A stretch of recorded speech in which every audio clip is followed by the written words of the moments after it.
남편이 8년간 일했던 편의점. 하지만 결혼을 앞두고 갑자기 그곳을 그만둬야 했습니다.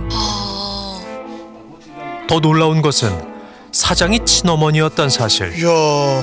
대체 어떻게 된 일일까? 유방암 초기라고. 그래서 이제 수술 급하게 해야 된다. 그게 암이다 보니까 금방 막 끝나는 그런 게 아니잖아요. 그래서 제가 이제 일하던 거 내려놓고 누나는 선생님이니까 뭐 어떻게 와서 할 수가 없잖아요. 5개월, 6개월 정도 하시면서 제가 하루도 못 쉬었어요. 16시간씩 일하면서. 암 진단을 받은 어머니의 부탁으로 하던 일을 그만두고 편의점 운영을 도맡게 된 성민 씨. 컨테이너에서 숙식하며 홀로 힘들게 버텼습니다. 어이구. 하루 16시간, 일주일 내내 일했습니다. 어우, 저게 가능합니까? 내가 열심히 해서 어머니가 이제 수익이 좀 많이 나시면은 당연히 뭐 보너스를 주시던가 뭘 챙겨 주시겠지. 그러면서 이제 견뎠던 거죠.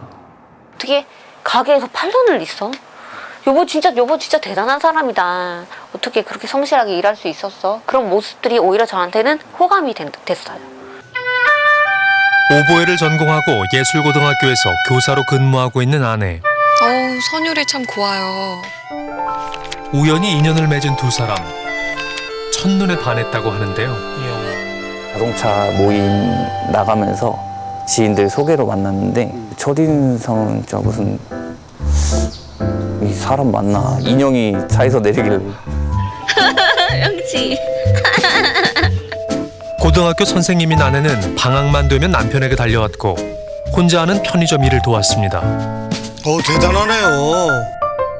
새벽 5시 반에 일어나요. 같이 일어나면 6시에 가게 문을 오픈해요. 그럼 바로 손님이 오시고 1+1 말일 같은 행사가 있는 날에는 그걸 끼우는 작업이 한 3시간 정도 걸려요.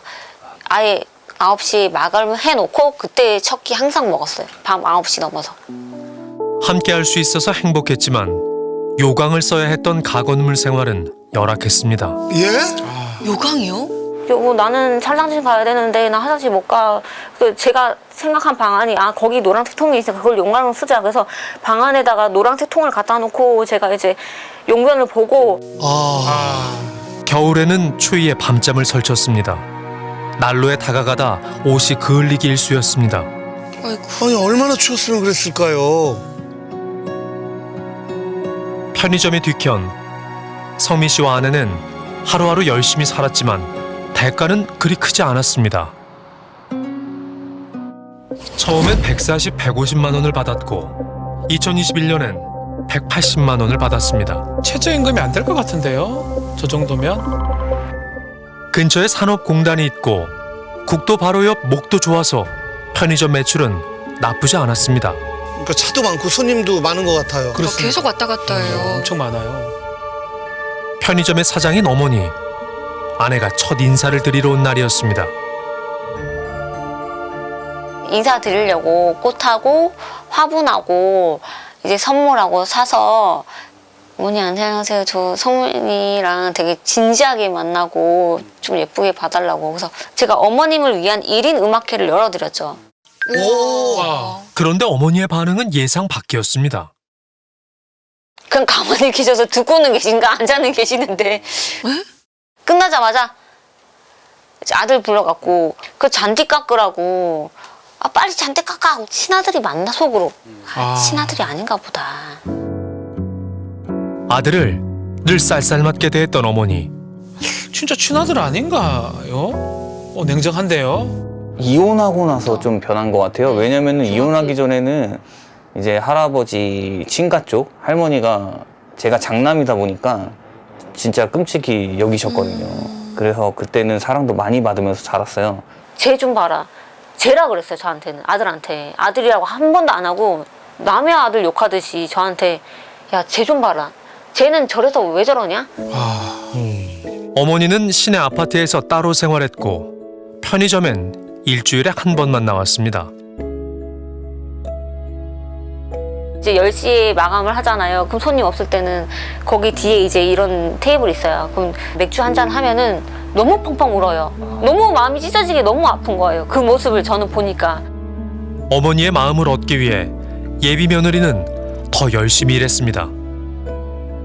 마트 일을 처음 하게 되니까 뭐 포스 찍는 것도 모르고 빨리 못 찾아드리면 구박을 하는 거예요. 담배 사진을 찍어서 그 종류를 다 외웠어요. 밤새서 공부를 해서 그렇게 장사를 도와드렸단 말이에요.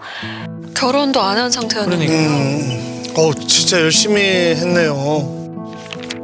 선물에 용돈은 물론 어머니가 기뻐할 만한 일이라면 뭐든 했습니다. 어머. 신사임당 따라다니네요. 우와. 요즘 저거 유행하더라고요.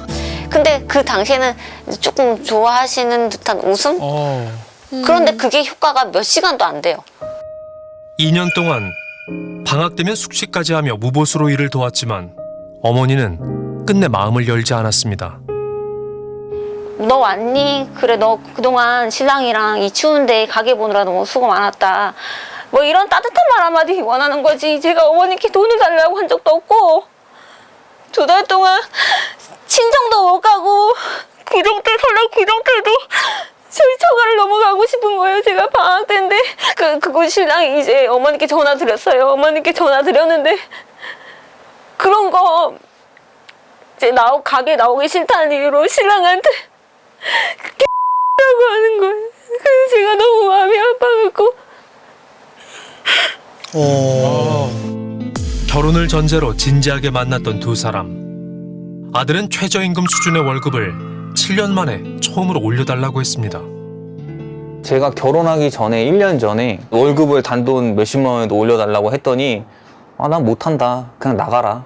땡전 한 푼 못 주니까 경찰에 고소하라 그러더라고요. 어머님이 눈 하나 깜짝 안 하고 신랑한테 이러더라고요. 너 경찰에 고소하려면 고소해. 근데 어떡해. 나 엄마니까 너 경찰에 고소도 못해. 하고 비웃었을 때 암담했어요, 정말. 아휴. 외할머니가 세상을 떠나시고 어머니는 한 사찰에 의지하게 됐습니다. 이게 다 부적인가요? 아니 엄청나게 많은데요? 시간 나면 그렇게 절을 가서 자기에 대한 뭐 고충이라든지 뭐 그런 사적인 얘기라든지 이런 거 상담을 되게 많이 했다고 하더라고요. 어머니한테 그랬다는 거예요. 악기가 들렸다는 거예요, 아들이. 그래서 악기를 내쫓아야 되니까 부적을 써야 된다고요. 이 부적은 악귀를 쫓으라며 어머니가 성민 씨에게 실제로 준 부적입니다. 귀신 귀자가 써 있는 것 같아요. 저기 보니까. 그동안은 순진무구한 아들이 묘수를 부리는 묘녀를 만나서 사기꾼 여자를 만나서 결혼을 시키면 안 되겠다고 생각하신 것 같아요. 제 입장에서는. 그랬는지 결혼 날짜를 받아달라고 한 지 1년 반이 지났는데도 안 주시는 거예요. 결혼 날짜를. 아이고 참. 어머니가 의지하는 사찰을 찾아가 봤습니다.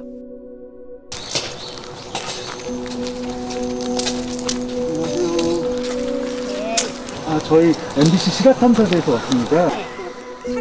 어머니는 스님들께 아들에 대한 고민을 많이 토로했다고 합니다. 급여식으로 이렇게 좀 몇 정구백을 이렇게 주는데 그럼 뭔가 지도 좀 장가를 가고 나이가 그 정도 됐으면 절약을 해서 다음 생활을 할 거를 좀 예상을 하고 좀 저축도 해야 되는데 무조건 뭐 꼭다리가 뭐 또 한상민이는 아주 나쁘고 아주 좋고 저는 그렇게 평가하고 싶지 않아요. 아들하고 대화를 좀 많이 해라. 저는 또 싶고 그래서 좀 이 고생한다고 얘기도 좀 다독거려 주고 그래 아들 마음도 좀 녹여줘라. 아들과 며느리가 궁금해하는 것에 대해서도 물어봤습니다. 스님한테 결혼 날짜를 좀 잡아달라고 했는데 1년 넘게 안 주셔갖고 기다렸다고 하던데. 아니요, 그게 아니고요. 그렇지 않았고 상민이가 스님 언제쯤 결혼을 해야 돼요? 이랬어요. 해야지 우리 아들. 지금 나이도 결혼할 때 되고 있으니까 해야지. 언제쯤을 하는 거야? 이렇게 이제 얘기를 해보고 하겠다 이랬어요. 그래놓고는 이제 그다음 무술식이었어요. 근데 능수능란한 연상의 묘녀라고 표현하니까 이거 보는 그 며느리 된 사람 입장에서는 이게 얼마나 또 그거는 이제 저도 모르죠. 그거는 이제 제가 능수능란한 연상의 묘녀의 조정물도 노동청에 고소했다 이렇게 지금 해놓고 그건 이제 저는 모르겠고 엄마의 이제 생각이겠죠. 엄마의 생각. 아들이 그렇게 한 아들이 아니었는데 아들이 갑자기 너무 변하니까 이제 어떤 엄마의 생각을 그렇게 하시는지. 이제 그렇게 시간 지내다가 나중에는 안 되겠다 싶어갖고 이제 장모님이랑 장인어른한테 말씀을 드렸어요. 결혼 날짜를 우리끼리 좀 정해야 될 것 같다. 그래서 이제 하니까 장인어르신이 그러면 한 살이라도 더 먹기 전에 그냥 12월 안으로 무조건 가라. 영상만 보면 더할 나위 없이 행복한 결혼식. 하지만 결혼 준비는 시작부터 삐그덕거렸습니다. 고향이 다른 성민 씨와 아내, 어머니가 살고 있는 곳에서 양가 상견례를 하기로 했는데 토요일 12시 점심 약속이네요. 상견례 때도 저희보다 1시간 반 늦으셨거든요. 상견례 때. 저 진짜 그때 막 정말 제가 막 도망가고 싶은 거예요. 너무 죄송해서 저희 부모님께 신랑, 저희 엄마, 아빠 그 식당에서 1시간 반을 기다렸어요. 아이고. 그게 말이 돼요? 저희 아이고. 부모님도 아이고 참. 정말 의아해하셨죠. 화려한 식장. 하지만 신부 측 하객석이 거의 비어 있습니다. 무슨 일이 있었던가요? 저희 부모님이 오죽했으면 제 딸이 결혼을 하는데 초대를 안 하셨겠어요. 아이고. 초대 아예 안 하셨어요. 너무 속상하셔갖고 제 결혼 친척들도 아무도 안 왔어요. 그러니까 딸이 결혼하다니까 제 마음 아프니까 와주신 거예요. 아, 친정 부모님 마음은 어땠을까요? 그 표정이 지금 그래서 좀 굳어 있는. 저한테도 뭐 며느리 축하한다 일절 없는 거예요. 눈도 안 마주치는 것 같고요. 그죠. 인사도 없어요. 친누나도 인사 없고 그냥 사진만 이렇게 찍고 사진 찍을 때만 나오라서 한 거예요. 사진을 보니까 어머니와 누나가 웃지를 않으시네요. 그러니까요. 그런데 어머니가 축의금과 명부를 가지고 갑자기 사라지는 일이 일어났습니다. 네? 아니 말도 없이 그냥요? 결혼식 내내 불편한 표정을 지은 어머니. 도대체 이해가 가지 않습니다. 명부로 축의금 명부랑 축의금을 들고 도망을 가신 거예요. 어머님이 사라지셨어요? 네. 뭐 간다 말씀. 아니 말씀도 안 하시고 신랑이 그때 눈이 뒤집혔어요. 사건 정황이 눈이 뒤집혀서 내가 여기서 말리지 않으면 무슨 사단이 나겠다. 신랑이 그때는 사건 제대로 기억도 못 할 거예요. 그런 일을 당했는데 제정신일 아들이 어디 있겠어요.